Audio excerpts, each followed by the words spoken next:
Hey, bonjour tout le monde, j'espère que vous allez bien. Bienvenue dans une nouvelle vidéo, nouvelle actu DevOps. Donc c'est un point régulier que j'essaye d'instaurer actuellement. Donc pour vous parler un petit peu des liens que j'ai pu voir au cours de la semaine, des choses intéressantes que j'ai pu découvrir. Donc désormais on est plus de 10 300 à être abonnés à la chaîne, donc ça c'est cool. Vous êtes de plus en plus à cliquer sur rejoindre, donc c'est très bien parce que ça me permet de soutenir la chaîne, c'est-à-dire quoi, vous soutenez la chaîne, et ça me permet notamment d'acheter pas mal de livres et de matériel pour la chaîne.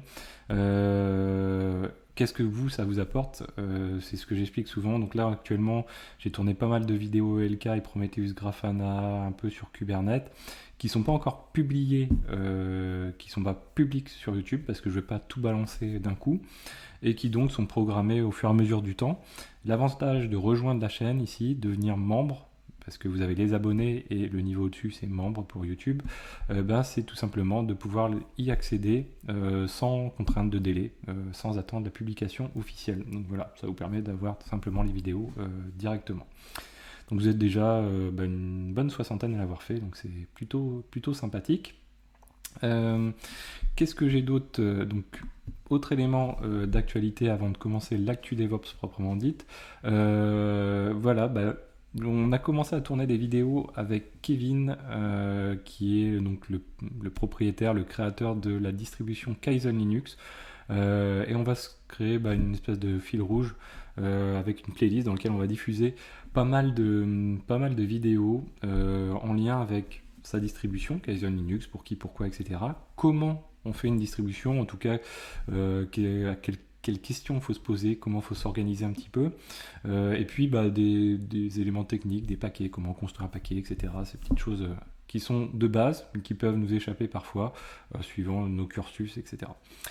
Voilà, donc ça c'est le petit mot sur Kaizen Linux. Alors ensuite, un autre mot de quelque chose de sympa que j'ai découvert il n'y a pas longtemps. Donc je m'intéressais aux fonds verts en fait, donc les fonds verts qu'on peut mettre derrière soi. Moi j'en ai pas, mais j'ai vu récemment un petit outil qui permettrait potentiellement d'en avoir un. Je me suis dit pourquoi pas. Donc j'ai regardé le prix des fonds verts, puis je suis tombé sur une vidéo qui est assez sympa. Vous pouvez aller la voir, je vous ai mis le lien ici, qui explique l'évolution des fonds verts au cinéma, et c'est extrêmement intéressant.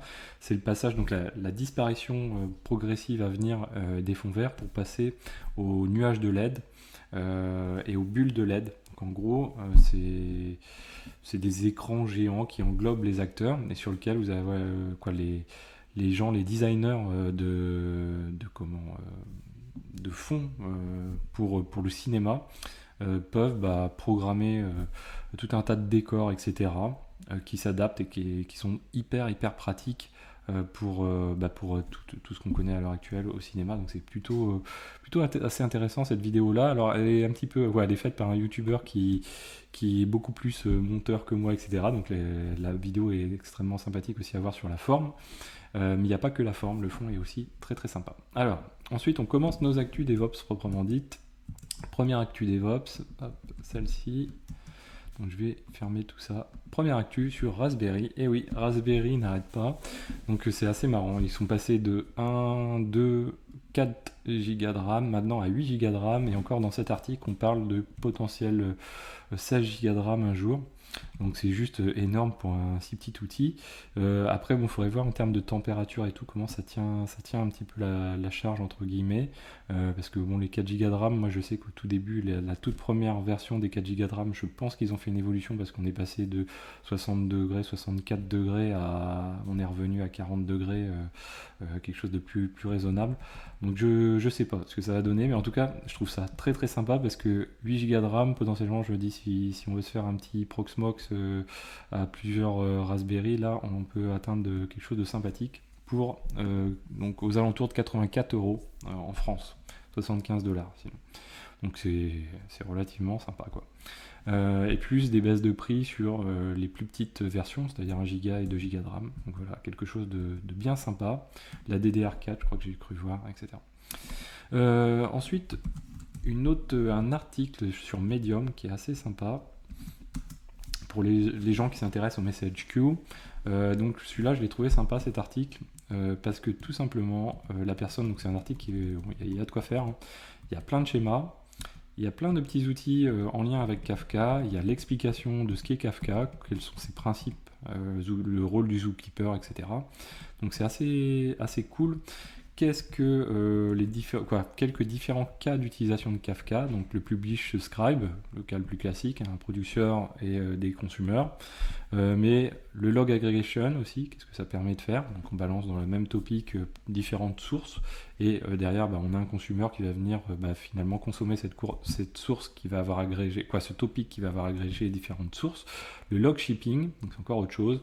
Le CEDA shipping, le CEDA pipeline, pardon. Le CEP, je connais pas. Event sourced, etc., etc. Donc c'est extrêmement un article très très intéressant. J'ai survolé, que je me mets dans un coin pour vraiment le regarder un peu plus tard. Ensuite, quoi d'autre encore? Hop là, je ferme ça. Quoi d'autre encore? Postgres 13 en version bêta 1 released, donc ça c'est cool. Est-ce qu'il y avait des choses à noter dedans? Oui, la possibilité de faire de la parallélisation de vacuum et d'index. C'est vrai que les index et les vacuums au niveau de Postgres c'était un petit peu le point difficile parce que c'est des étapes, des actions qui demandent du temps. Et de ne pas pouvoir les paralléliser, ça pouvait s'étaler relativement dans le temps.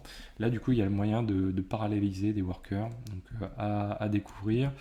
Qu'est-ce qu'ils ont vu d'autre? Ils ont revu, je crois, le Bitry, donc l'index aussi. Peut-être que vous pourrez me dire dans les commentaires d'autres évolutions. J'ai pas eu le temps de creuser non plus que ça. C'est pas souvent des actus que j'ai pu creuser, mais en tout cas que je me suis noté dans un coin qui sont utiles. Un petit outil que j'ai découvert aussi au passage. Comment on le nomme celui-là? PG Agreol, qui est ni plus ni moins qu'un pooler de connexion pour Postgres, que j'ai trouvé assez sympa parce qu'il a l'air très simple d'utilisation et ça aura peut-être le coup de faire quelques vidéos dessus. Donc un pooler de connexion pour Postgres, bien sûr, avec un nom comme ça, on peut pas le faire différemment. Ensuite, toujours sur Postgres, là on a une petite dose de Postgres. La PGCon OnLive qui a publié ses vidéos, donc voilà, c'est super sympa. Donc c'est le 14e anniversaire de l'événement, et donc vous avez les streams ici qui sont présents. Donc vous pouvez aller consulter les vidéos sur la PGCon, donc ça peut être sympa pour les gens qui veulent redécouvrir des choses sur Postgres. Voilà, on a ensuite quelque chose de sympa. Donc j'ai fait pas mal de vidéos sur Rancher, vous inquiétez pas, j'ai pas de partenariat avec eux particulier, peut-être que j'aurai un t-shirt ou je crois que c'est des chaussettes chez eux, donc on verra si j'ai des chaussettes.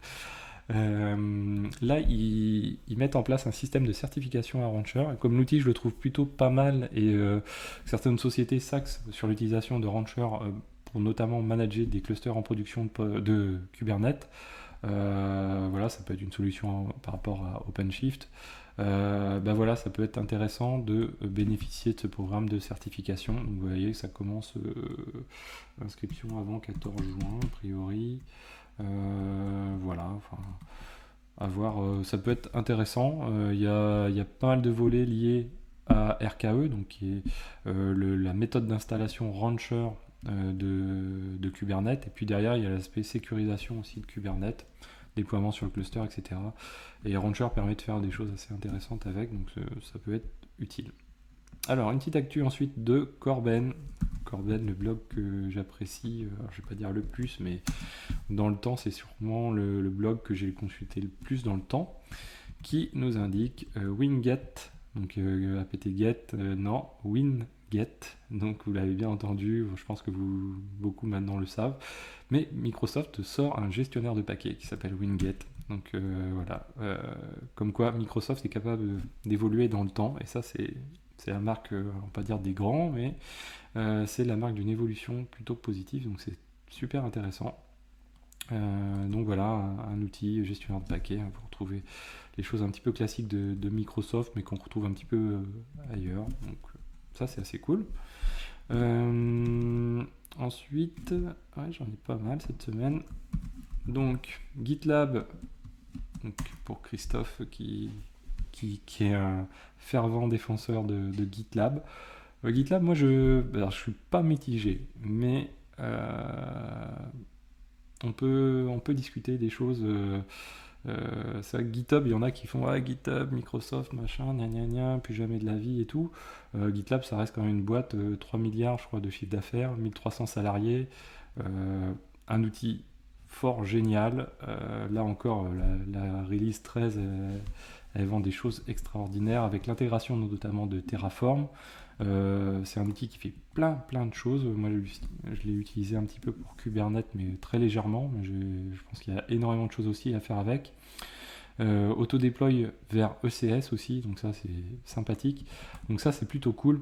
Après, bon voilà, quelqu'un qui intègre, je pense, GitLab dans sa boîte, le jour où il veut en sortir, ça va être difficile, alors, parce que l'outil est très bien aussi, hein. Voilà, faut le reconnaître, hein. C'est comme dans le cloud, les gens qui crachent sur le cloud, très bien, mais bon, après c'est des outils qui ont une certaine efficacité aussi, parce qu'il y a un travail qui est fait aussi depuis très longtemps.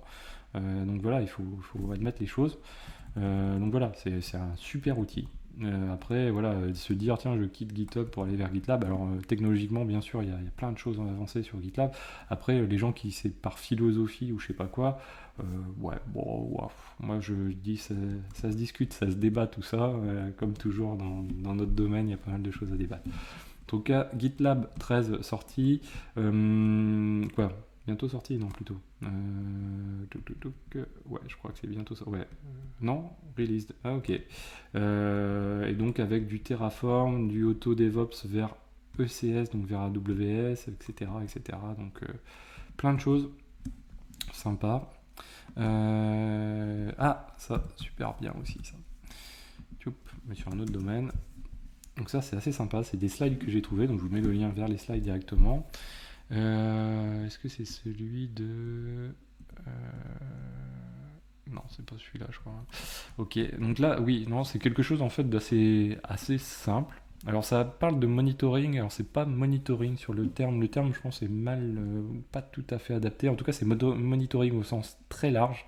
Ça comprend le monitoring, le tracing et la centralisation de log. Donc c'est vraiment, vous voyez, monitoring, je pense que moi j'aurais mis quelque chose un petit peu plus adapté que ça. Le terme n'est peut-être pas évident à trouver, mais voilà. Et donc du coup ça reprend un petit peu ces trois caractéristiques-là, les outils qui peuvent exister, les architectures qui peuvent en découler, et voilà, ça peut vous aider à faire des choix d'infra dans ces domaines-là et d'outils. Donc c'est assez sympa, ça parle d'open tracing, avec les spans d'open tracing avec Zipkin versus Jaeger, qui sont deux outils d'open tracing assez connus. D'ailleurs Jaeger qui va être intégré dans Grafana, dans la nouvelle version de Grafana 7. OpenCensus, je connais pas. J'ai trouvé ça super sympa. En plus, il y a des schémas, il y a des pour et des contre. Donc, c'est vraiment une belle présentation. J'aurais bien aimé la voir en live. Ensuite, autre élément. Une autre présentation. Alors, celle-ci, elle est en vidéo. C'est une présentation d'intégration de sécurité, de sécurisation d'infrastructures par le pipeline applicatif. Et c'est vrai que moi, à l'heure actuelle, je me dis, il y a quand même beaucoup de choses. Avant, on déployait l'infrastructure d'un côté, avec aussi de son côté la sécurité propre, et puis de l'autre côté, l'applicatif. Désormais, on va dire, on s'est plus tracé sur l'objectif final, c'est-à-dire on veut déployer un applicatif. Donc en fait, on crée un pipeline qui déploie l'applicatif, et le provisioning, tous ces éléments font partie du pipeline, et la sécurité va de soi peut intégrer ce pipeline. Et donc là, c'est une vidéo qui m'attire bien sur ce domaine-là, qui a été faite par une... non, c'est pas par une personne d'HashiCorp. Si, c'est un senior solution engineer de HashiCorp, donc ça c'est cool. C'est une bonne vidéo parce que je crois qu'elle dure une cinquantaine de minutes. J'avais commencé à la regarder et voilà. Hop là. Ensuite, un coup de cloud. Bon, la news de la semaine, même si voilà, ça va pas faire rire tout le monde, sourire tout le monde en tout cas. GCP qui prépare le déploiement d'une région France. Et yes, donc ça veut dire des data centers en France, ça veut dire pas mal de choses derrière. Ça veut dire aussi des tarifications France. Donc voilà, à voir, à découvrir. Qu'est-ce que ça donnera cette affaire. Alors celle-ci par contre, c'est un petit peu comme on avait eu l'article sur Lidl qui va concurrencer AWS. Cette fois-ci, c'est pas Lidl, c'est Oracle qui va concurrencer AWS. Et attention, Faudrait le relire dans le texte. Je l'ai lu. Bon, je sais pas, vous relirez l'article. Il y a une phrase qui est très intéressante. Qu'en gros. Bon, je la retrouve pas comme ça. En gros, il y a une phrase dans l'article qui dit que, en gros, donc une personne de chez Oracle qui dit que, voilà, contrairement à AWS qui verrouille vos données avec des prix extrêmement élevés, notre approche consiste à offrir aux clients des prix bas tous les jours. Signé Oracle. Ok. Bon, après, j'ai un avis sur la question. Vous pouvez un petit peu deviner, mais bon. On n'en dira pas plus. Je trouve ça un petit peu spécial. Ouais. Effectivement, AWS peut verrouiller peut-être un peu sur les prix. Est-ce que Oracle est le mieux placé pour en parler? Je ne sais pas. Bon, en tout cas, on parle dans l'article de la volonté en tout cas d'entrer, que Oracle rentre dans la course des clouds. Ça c'est intéressant, quoi qu'il arrive, ça créera de la concurrence, ça créera des services différents. Peut-être en termes de base de données, on va voir des nouvelles choses sortir, donc ça c'est cool. Après, voilà, ça sera toujours concurrencer AWS, je pense que ce sera toujours difficile pour un peu n'importe qui, parce que voilà, maintenant ils ont pris une telle étendue et une certaine avance sur pas mal de choses, donc voilà, il va rester des niches. Peut-être la niche de la base de données peut faire partie des choses. Après, AWS avec RDS, avec pas mal de choses, ont déjà des choses assez pointues quand même, et ils l'ont aussi démontré, donc voilà. Mais tant mieux, quoi. Voilà, même si c'est Oracle, tant mieux s'il y a de la concurrence. Et voilà, c'est cool. Ensuite, Alibaba Cloud poursuit son ascension dans l'ombre de AWS. C'est marrant parce qu'il y a toujours AWS qui est comme ça, qui est un peu comment dire, l'objectif ultime, quoi, de le faire tomber ou en tout cas de le dépasser ou au moins d'atteindre son niveau. Donc ça c'est assez sympa. Donc là cette fois-ci Alibaba Cloud où on entend parler. Alors par contre l'article est assez marrant. Je sais pas si c'est une personne technique qui a fait l'article. Il mélange revenus et chiffre d'affaires. Ça c'est dommage. Et c'est souvent quoi. Il y a souvent des petits lapsus sur ce genre de choses là. C'est dommage. Ouais, je sais plus où je l'ai vu. Donc en gros, bon, il y a une belle évolution, même voilà, Alibaba Cloud, chiffre d'affaires mondial est de 5,6 milliards de dollars, qui est par rapport à Microsoft 44 milliards de dollars, donc qui est carrément en dehors des choses. AWS 35 milliards de dollars. Ah ouais, ok. Azure inclut d'autres services hébergés, ok. Et AWS 35 milliards de dollars, c'est spécifique cloud, donc peut-être une difficulté aussi à scinder un petit peu les activités des uns et des autres, c'est vrai que c'est pas forcément évident. Voilà, donc bon, à suivre, c'est vrai qu'Alibaba Cloud, petit à petit on en entend parler, il y a des vagues en fait, sur LinkedIn j'en ai entendu pas mal parler il y a 2-3 mois, là un peu moins actuellement, donc c'est à suivre, ça progresse effectivement. Voilà, après c'est entre un continent ou un autre, mon cœur balance. À vous de voir ce qui est le plus intéressant. Peut-être que finalement le nôtre est pas mal non plus, parce qu'on a aussi nos clouds, donc les OVH, Scaleway et autres. Donc c'est assez sympa. D'ailleurs, on aura peut-être une participation d'un cloud suisse et super intéressant. Qui est sur base de technologie Jelastic, donc qui est un système assez sympa. Ça reprend un peu les principes de DSOS Mesos, de ce qu'on m'a expliqué. Donc je trouve ça assez sympa. Et voilà, si on peut nous présenter ces choses-là sur la chaîne, ça sera cool. Voilà, donc j'espère que cette vidéo vous a plu. Alors n'hésitez pas à vous abonner à la chaîne. N'hésitez pas aussi à cliquer sur la petite cloche quand vous êtes sur la page d'accueil de la chaîne.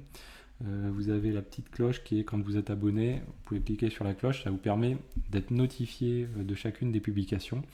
N'hésitez pas surtout à mettre des pouces bleus et à commenter, même si c'est pour dire ouais ok tout se passe bien.